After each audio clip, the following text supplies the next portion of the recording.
I'm Channing Hamlet. I'm a managing director at Objective Capital.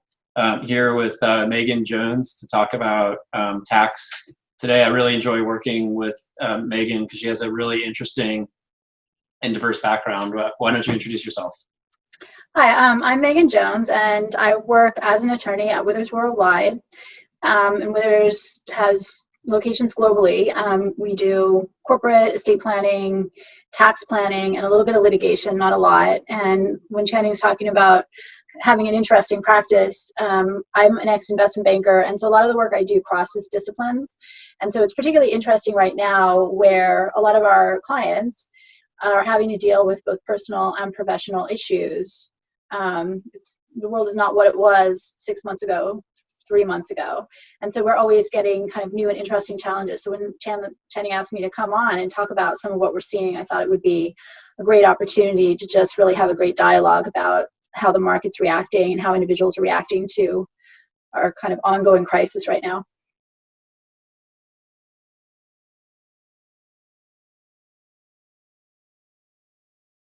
So I am basically a tax attorney, and so we look at it when we're dealing with our clients from a lot of different angles, because there's both the income tax and the corporate tax planning for a lot of them, or sometimes real estate as well.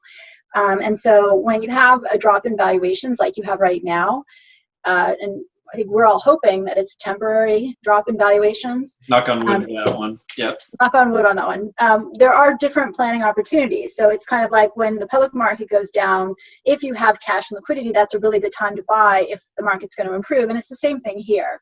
And so a lot of the planning we're doing has to do with gifting or otherwise transferring assets to someone or some entity to take advantage of that lower valuation. And so let me give you an example.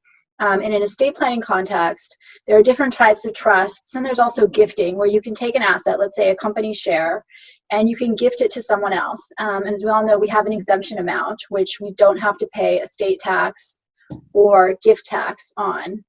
Right now, it's about $11.5 million. So let's walk through our typical company executive. He's got a great company, he's planning on selling it. He says to Channing, okay, what do I do to tax plan ahead of time so that I don't have to pay a ton of tax on this? And what we could do is we could gift some of those shares, and when we gift them, we can discount them. So his shares were worth $100 6 weeks ago, 8 weeks ago. Now they're worth $50. Well, all of a sudden he's using less of his exemption amount, and anything above that exemption amount will be taxed at a 40% rate to get some of that asset out of his estate, save a lot of estate tax, 40% or gift tax, and that gift or otherwise shifting of assets will get a discount of about 30 to 35% because there's a lack of marketability and lack of control in giving a minority position. And so to walk through those steps, you would get a valuation on that company, because you don't want the IRS to turn around and say, okay, well, your shares were worth, gosh, on your last valuation in January 2020, they were worth $100. You gifted them in June. Why are you saying they're worth $50? Well, Channing can say, well, gosh, let me look around and see that the whole world around us has dropped, and public market companies are down, everything else is down, so we can justify a value of 50. And so that's one option. One of the techniques that we've been using with clients that are kind of looking at their valuation right now, because we're in an uncertain time, we've been doing some scenario analysis as far as valuation, where you could look at the company's projections on a normalized economy basis, like what they were in February, and do some valuation. But then you can also look at the impact COVID has had and make some different assumptions about what economic recovery would look like. And it's a pretty rigorous and well thought out way to support lower valuations. Yeah, and when we do tax planning and in estate planning context, there's a difference in how you're treated for income and estate tax purposes. There are different rules in those contexts. And so that's where if you do shift things to trusts or sometimes to other different types of entities, you can actually very tax effectively transfer assets such that you save a lot of tax in the long run.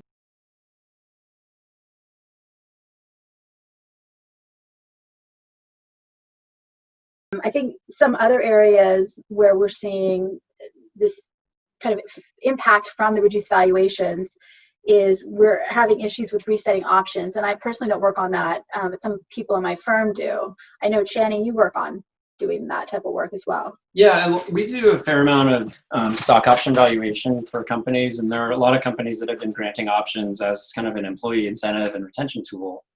And many companies that were granting options in the last 12 months at during a peak economic cycle now have employees that potentially have options that are underwater, and so there's an opportunity to take advantage of the current environment to either reprice or redo the option plan at lower prices, kind of maximizing the incentive and retention value for employees. And so we've seen a couple companies approach us to look at that since the COVID outbreak began, and expect more of that to come.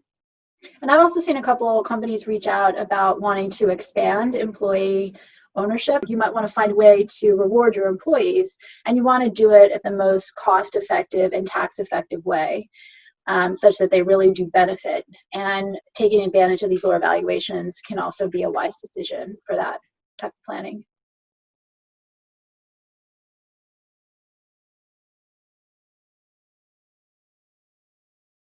Perhaps you could talk just a little bit about, what in general, in good economic times and bad, things that business owners should be thinking about to be sure that they're optimized in the event they do decide to do a transaction.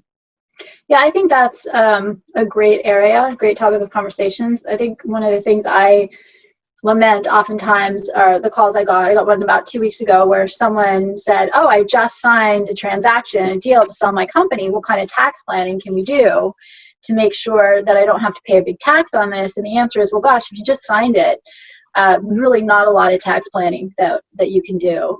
But there's a couple things. There's kind of two avenues that are important in what Channing just asked.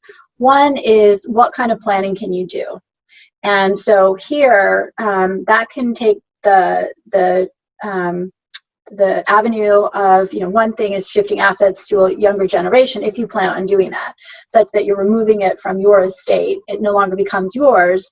And a lot of times we're doing planning like that. So we've got dad who formed a company. He wants to shift some of those assets to his kids. What we're doing there is we're creating non-voting stock for his kids to own. So he's, again, shifting it out of his estate. And when the company does sell, we'll oftentimes perhaps put that in a trust in another state, such that if nothing else, we avoid California state tax, which can be pretty restrictive at 13%. So if you put it in one of those trusts, you don't have to pay that California tax until that money somehow touches California. If you take a payment from that trust and you're in California, then you've got to pay tax on it here. But there are ways of shifting those assets out of the state to at least avoid California tax and then also estate tax.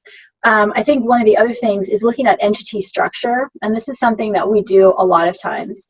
You might not have the best entity structure for the type of transaction you want to do down the road. So one of the things we're working on right now is actually quite complex. It has to do with a company that was doing great 6 months ago. They now need to raise money, and they also want to shift from being a pass-through entity to a C corporation.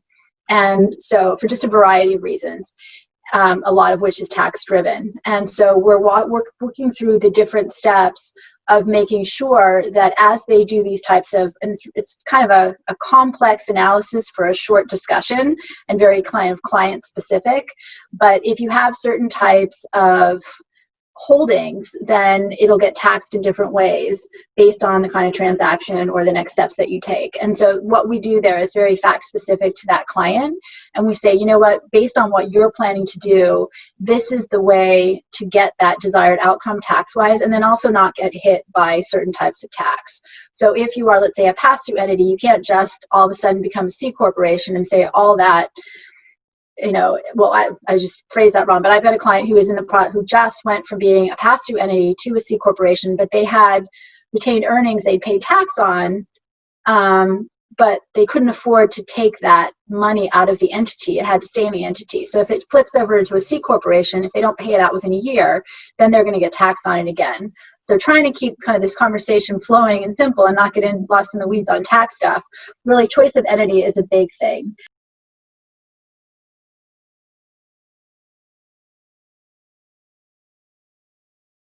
The tax lawyer answer to this is always as much in advance as you can.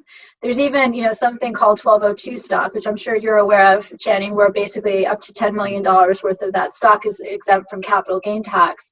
And so if you set up your entity correctly from day one, you can have that 1202 small business stock. But if you don't set it up correctly, then you don't get that tax exemption. So for a tax advisor, they always say as early as possible. But I think if you haven't done that, and you're going to do a transaction, I would say hopefully you're planning at least a year in advance. Mm-hmm. And then I think the other thing that I would say is the other thing that we often see as tax lawyers is because someone wants to save money on legal fees, they put together this great transaction with their corporate attorneys, and then they come to us and they say, okay, what does this mean? And so I'll give you an example of one that we saw. We had a smaller company was selling. They were going to get $2 million of cash. I'm going to keep the numbers simple. $2 million of cash each, two owners, and they were going to get stock worth $4 million. And oh, by the way, they just restructured the company such that all of the shares that they were selling, they had held for 6 months. So that raises a whole bunch of issues. First of all, if you're getting $2 million of cash and you're getting $4 million of stock, I think that was the number I used, in short-term capital gain, right? You hold that thing that you're selling, that capital asset, for less than a year, you're paying roughly 60%, 50%, 60% of tax on that amount. So, okay, add it all up, that's $6 million. You've got a $3 million tax bill and you're getting $2 million of cash. So that's the kind of beautiful deal that you don't want to sign. And you want to make sure that before you get to that point, you've actually really thought through the tax implications. So just kind of simplifying, going back to that, there's the personal tax planning and the company tax planning before you have the transaction, and then there's the actual tax planning in the transaction itself. We actually had a situation last summer where the deal we were working on was about 80 million. Yep. And because our client had not properly done a C Corp to S Corp transition correctly, they were not able to offer the buyer a step up in basis. And the buyer suggested that was worth $8 million to them. So there's real money at stake with, proper planning and crossing the T's and dotting the I's. Yeah, and it really is. And a lot of times people will try to get just a quick, simple answer. And there are things that we really need to dig through the specifics of that company. What kind of retained earnings do you have? What kind of tax have you paid? How long have you been a pass-through entity, or how long have you been a C corporation? How was the company founded? And then what's the proposed structure of any transaction? And so all of these things can make a tremendous difference. It's not like there's just a standard, oh my gosh, there's one answer for everyone. The tax code, unfortunately, is way too complicated for that.